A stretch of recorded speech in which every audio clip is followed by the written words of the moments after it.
tudo posso naquele que me fortalece. Essa conhecida frase é de São Paulo apóstolo, ou Paulo de Tarso.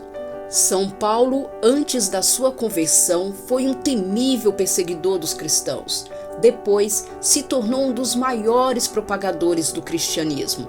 No Novo Testamento é atribuído a Paulo 3 epístolas. Ele é venerado por toda a cristandade. Teve uma excelente formação teológica, foi um grande escritor, autor do hino ao amor. Participou do primeiro concílio da igreja. Olá pessoal, antes de começarmos a incrível história de Paulo Apóstolo, gostaria de pedir que logo no início do vídeo deixe aí o seu like, compartilha, deixe um comentário, porque é você que faz com que esse canal cresça a cada dia. Paulo nasceu por volta do ano 1 da nossa era em Tarso, na Sicília, parte meridional da Turquia, que era um centro comercial e intelectual do mundo romano. Paulo, antes da conversão e do batismo, se chamava Saulo. Descendia de uma família de hebreus da tribo de Benjamim. O seu pai era um rico comerciante. A sua família adquiriu cidadania romana e gozava dos privilégios da cidade romana.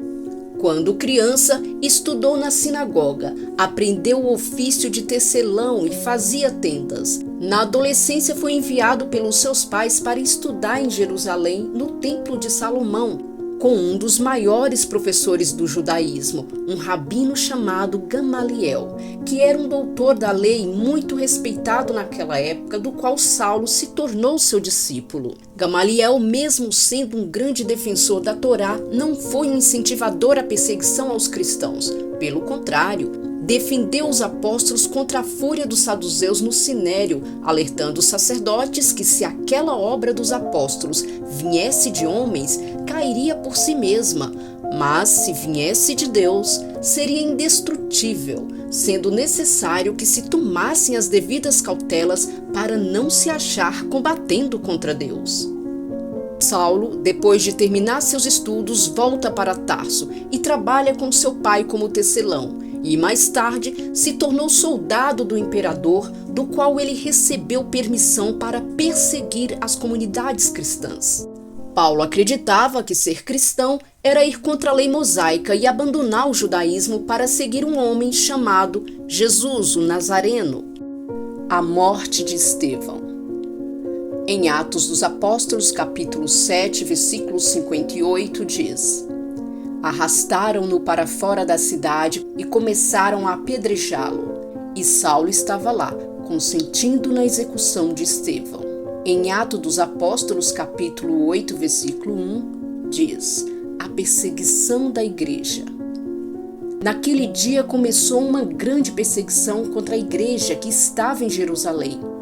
Todos, com exceção dos apóstolos, se dispersaram pela região de Judéia e de Samaria. Algumas pessoas piedosas sepultaram Estevão e guardaram um luto solene por ele. Saulo, entretanto, devastava a igreja, entrava nas casas e arrastava para fora homens e mulheres para atirá-los na prisão.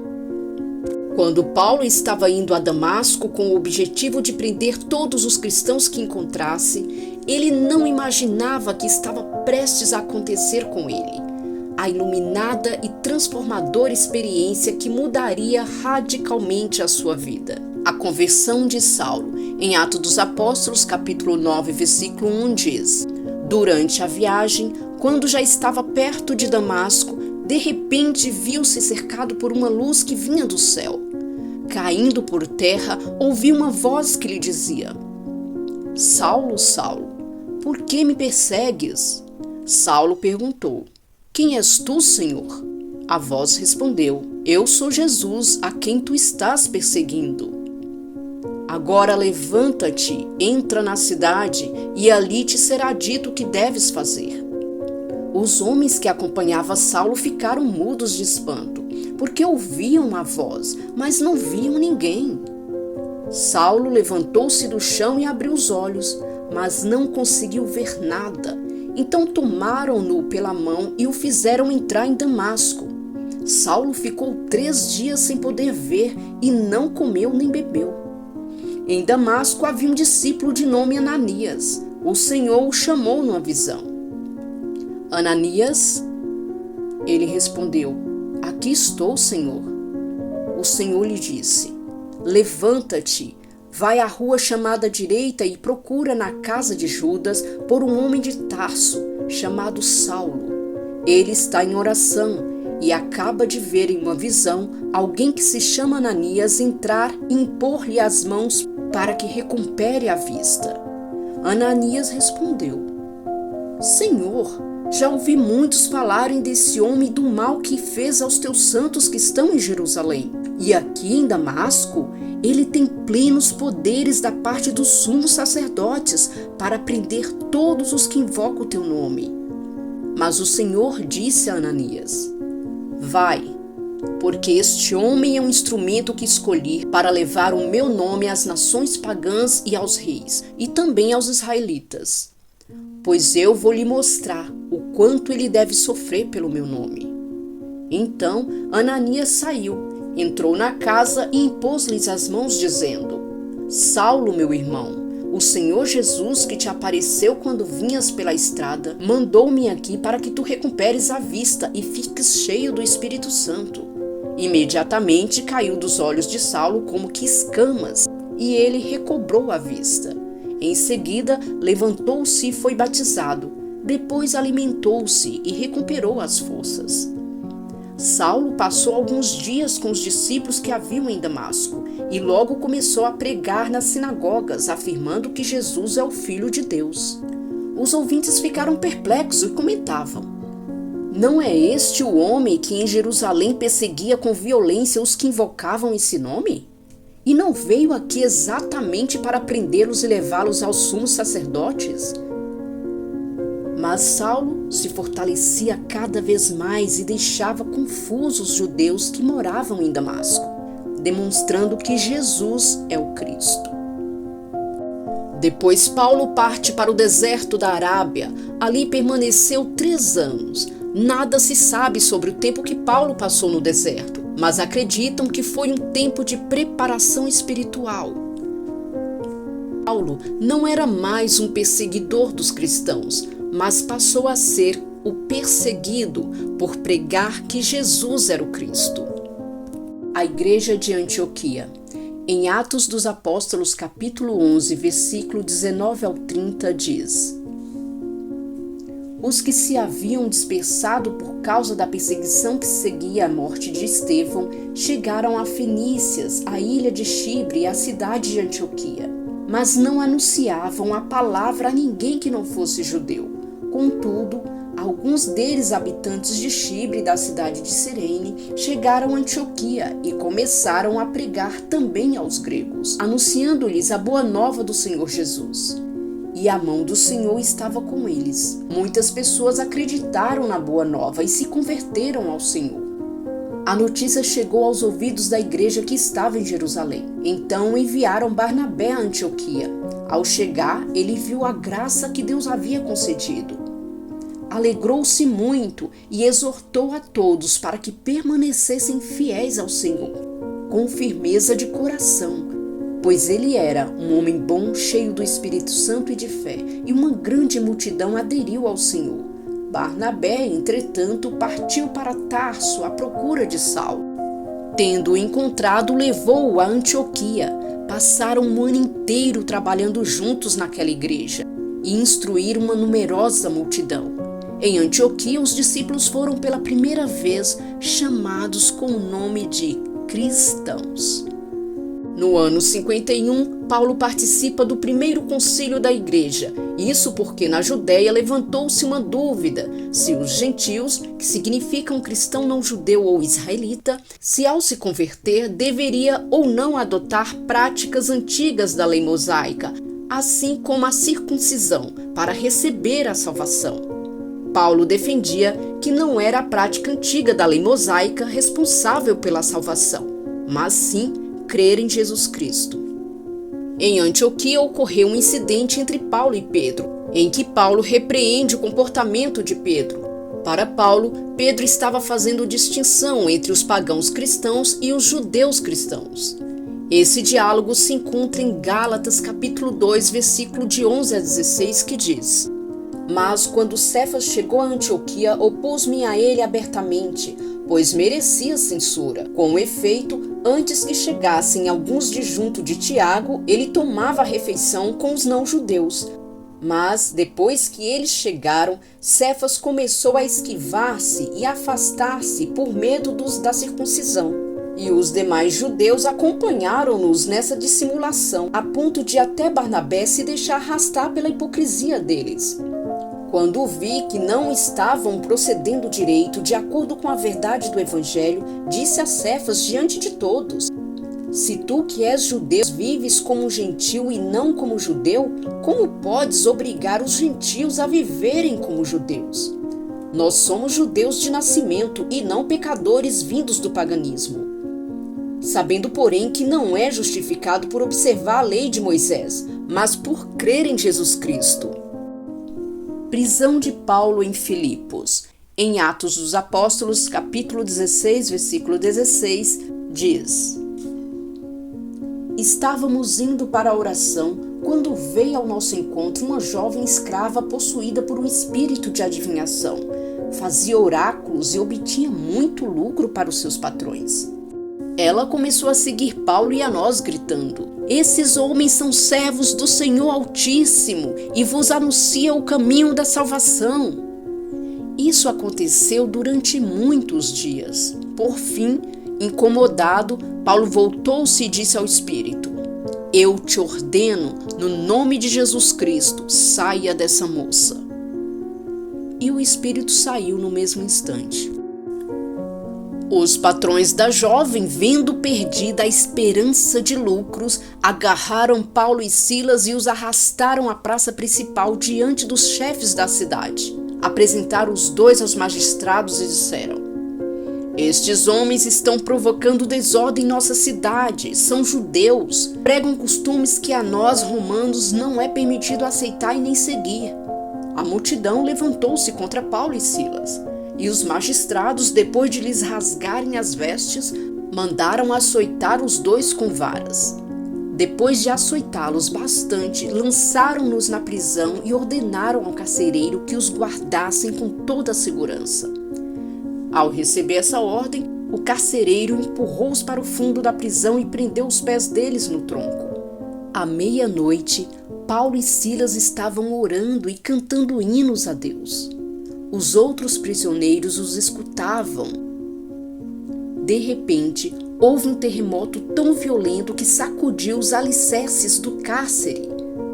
Todas as portas se abriram e as correntes de todos se soltaram. O carcereiro acordou e viu as portas da prisão abertas. Pensando que os prisioneiros tivessem fugido, puxou da espada e estava para matar-se. Mas Paulo gritou com voz forte: Não te faças mal algum! Estamos todos aqui. Então o carcereiro pediu tochas, correu para dentro e, tremendo, caiu aos pés de Paulo e Silas. Conduzindo-os para fora, perguntou: Senhor, que devo fazer para ser salvo? Paulo e Silas responderam: Crê no Senhor Jesus e serás salvo, como também todos da tua casa. Então Paulo e Silas anunciaram a palavra do Senhor ao carcereiro e a todos da sua casa.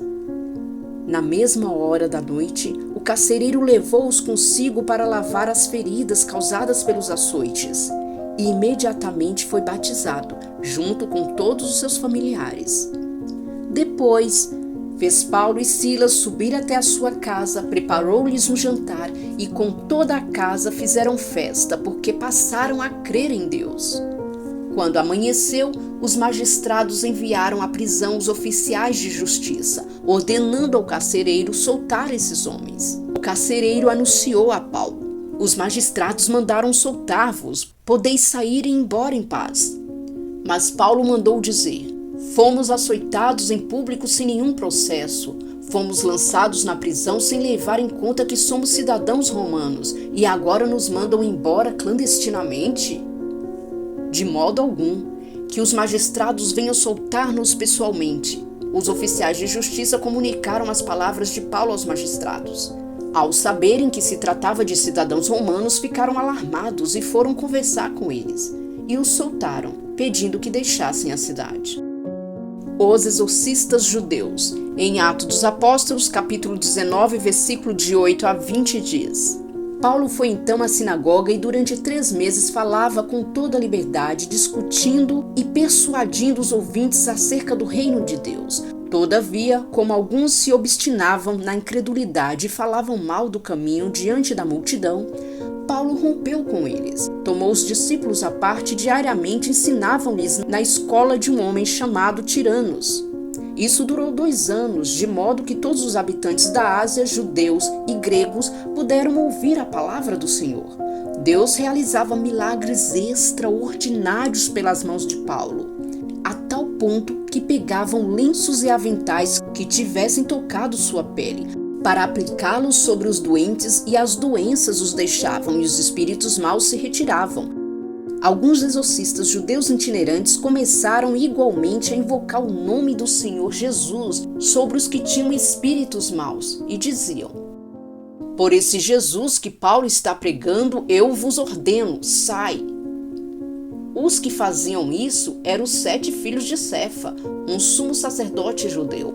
Mas os espíritos maus reagiam dizendo: Eu conheço Jesus e sei quem é Paulo, mas vós, quem sois?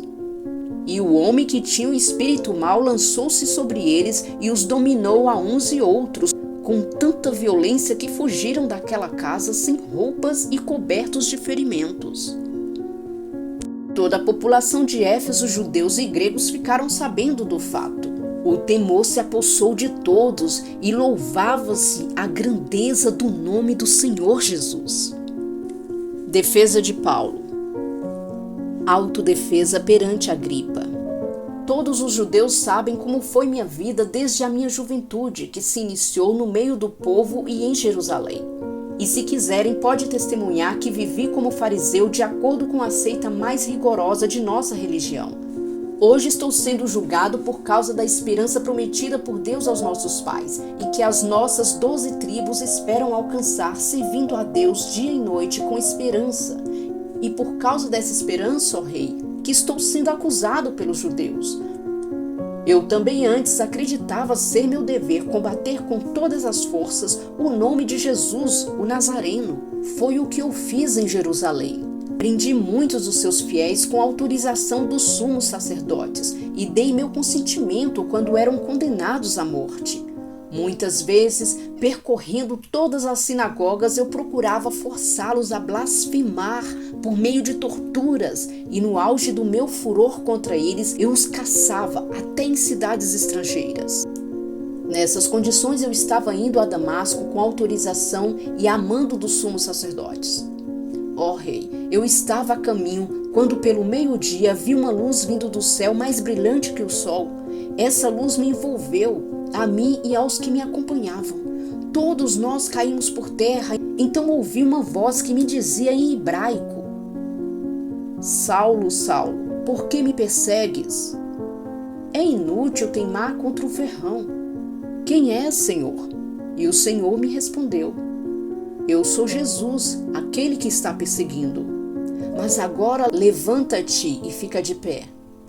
O motivo pelo qual te apareci é este: eu te estabeleci para que sejas meu servo e testemunho desta visão e de outras ainda nas quais te aparecerei. Eu te livrarei das mãos deste povo e também dos pagãos, aos quais eu te envio, para que lhes abra os olhos e para que se convertam das trevas para a luz, da autoridade de Satanás para Deus. Assim, eles receberão o perdão dos pecados e participarão da herança com os santificados pela fé em mim. Rei Agripa, eu não fui desobediente à visão celeste. Pelo contrário, levei a mensagem primeiro aos habitantes de Damasco e aos de Jerusalém, depois a toda a região da Judéia e também aos não-judeus. Disse-lhes que se arrependessem e se convertessem a Deus, praticando obras que mostrassem sua conversão. Por causa disso, alguns judeus me prenderam enquanto eu estava no templo e tentaram me matar. mas graças ao socorro de Deus, até hoje continuo a dar-lhes testemunhos diante de pequenos e grandes. Nada ensino além do que os profetas e Moisés disseram que deveria acontecer. Isto é, que o Cristo deveria sofrer e sendo o primeiro a ressuscitar entre os mortos. Havia de anunciar a luz ao povo judeu e às nações pagãs. Em Coríntios capítulo 13, versículo de 1 a 13, está escrito um dos mais belos poemas da literatura universal deixado por São Paulo apóstolo, que diz: Se eu falasse as línguas dos homens e as dos anjos, mas não tivesse amor, eu seria como um bronze que soa ou um símbolo que retine. Se eu tivesse o dom da profecia, se conhecesse todos os mistérios e toda a ciência, se tivesse toda a fé, a ponto de remover montanhas, mas não tivesse amor, eu nada seria. Se eu gastasse todos os meus bens no sustento dos pobres e até me entregasse como escravo para me gloriar, mas não tivesse amor, eu nada me aproveitaria. O amor é paciente, é benfazejo, não é invejoso, não é presunçoso, nem se incha de orgulho. Não faz nada de vergonhoso, não é interesseiro, não se coleriza, não leva em conta o mal sofrido. Não se alegra com a injustiça, mas fica alegre com a verdade. Ele desculpa tudo, crê tudo, espera tudo, suporta tudo. O amor jamais acabará. As profecias desaparecerão, as línguas cessarão, a ciência desaparecerá. Com efeito, o nosso conhecimento é limitado, como também é limitada a nossa profecia. Mas quando vier o que é perfeito, desaparecerá o que é imperfeito. Quando eu era criança, falava como criança, pensava como criança, raciocinava como criança. Quando me tornei adulto, rejeitei o que era próprio de criança. Agora nós vemos no espelho confusamente, mas então veremos face a face. Agora conheço apenas uma parte, mas então conhecerei completamente como eu sou conhecido. Atualmente permanecem essas três: a fé, a esperança e o amor. Mas a maior delas é o amor. Na Bíblia não relata como ou quando Paulo morreu. De acordo com a tradição cristã, Paulo foi decapitado em Roma durante o reino do imperador Nero. Nero acusou Paulo de ter incendiado Roma. O principal templo de Paulo é a Basílica de São Paulo Extramuros, em Roma, onde está localizado o seu túmulo. A festa de São Pedro e São Paulo é celebrada em 29 de junho. E a festa de conversão de São Paulo é celebrada em 25 de janeiro. Contei para vocês um pouco da história de São Paulo apóstolo. Espero que todos tenham gostado e até a próxima história.